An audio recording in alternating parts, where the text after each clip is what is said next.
কালকে মার সাথে নানি গো দেখতে গেছিলাম, তাই স্কুলে যাইনি।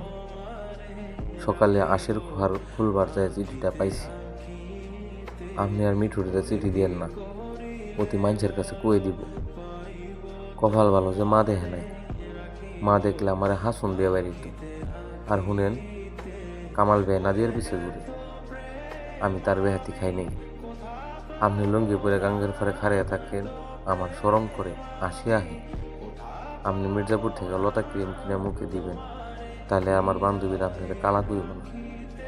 সাইকেল নিয়ে একটা স্যার আমার পিছে পিছে আহে আর খালি বেল বাজায়। এদিন আমার দেখে চোখ টিপি দিছেন, আপনি তার কিছু কইেন। এরপর থেকে চিঠি দিলে আমাকে বাড়ির পিছে পাগার ফারে বড়ি গাছ তোলা রেখে যায়। আপনি যে গাঙ্গের ফারে খাড়িয়ে থাকেন, কেরা জানি আব্বার কাছে বিচার দিছে। আব্বা আমার দরসাল, আমি কইছি আপনি নাদিয়ার পিছে ঘুরেন।